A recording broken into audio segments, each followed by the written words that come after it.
আসসালামু আলাইকুম। একটি পাসপোর্ট করতে হলে ৬টি ধাপ অতিক্রম করতে হয়, আর এই ৬টি ধাপ অতিক্রম করার পরেই আপনার কাঙ্ক্ষিত পাসপোর্টটি পাবেন। সো আজকে আমি আলোচনা করবো একটি পাসপোর্ট করতে হলে যে ৬টি ধাপ অতিক্রম করতে হয় সেগুলো। নাম্বার 1, প্রথমেই আপনাকে সমস্ত ডকুমেন্টগুলো রেডি করতে হবে। সমস্ত ডকুমেন্টগুলো রেডি করার পরে আপনার নাম্বার 2 যে কাজ সেটা হলো গিয়ে অনলাইনে আবেদন করতে হবে।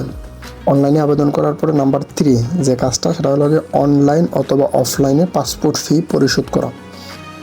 পাসপোর্ট ফি পরিশোধ করার পরে আপনার চতুর্থ যে কাজ আবেদনপত্র, ডকুমেন্টস, ব্যাংক চালান সবগুলা একত্রে পিন আপ করা। এইটার পরে পঞ্চম যে কাজ সেটা হলো ছবি ও ফিঙ্গারপ্রিন্টের জন্য পাসপোর্ট অফিসে যাওয়া। দেন নাম্বার 6 পুলিশ ভেরিফিকেশনের জন্য অপেক্ষা করা।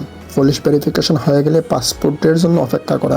আপনার মেইল অথবা যে ফোন নাম্বার দিয়েছেন ওই ফোন নাম্বারে SMS আসবে।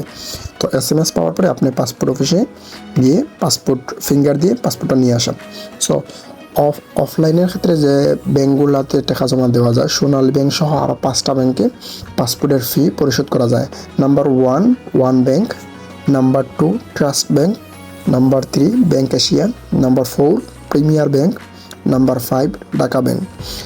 এই 5টা ব্যাংকে টোটাল 6টা ব্যাংকে সোনালী ব্যাংক সহ 6টা ব্যাংকে টাকা জমা দেওয়া যায় অফলাইনের ক্ষেত্রে। আর অনলাইনের ক্ষেত্রে বিকাশ, রকেট, নগদ এগুলোতে জমা দেওয়া যায়। তবে আমি মনে করি যে সেফ জোনে টাকাটা বেটার। পাসপোর্টের ফি পরিশোধ করার জন্য অফলাইনটা বেটার আমার কাছে মনে হয়। আর যারা রেগুলার পাসপোর্ট করবেন 48 পেজের 10 বছরের এই পাসপোর্ট, তাদের জন্য ব্যাংক ফি 5,750 টাকা। 5,750 টাকা। আর ব্যাংকের টাকা জমা দিতে হলে আপনাকে শুধু আপনার ভোটার আইডি কার্ড অথবা জন্ম নিবন্ধনের ফটোকপি লাগবে। যাদের ভোটার আইডি কার্ড আছে তাদের ভোটার আইডি কার্ড, এবং যাদের জন্ম নিবন্ধন আছে ভোটার আইডি কার্ড নেই তাদের জন্ম নিবন্ধন। সো এগুলোই, আশা করি ভিডিওটা উপকারে আসবে।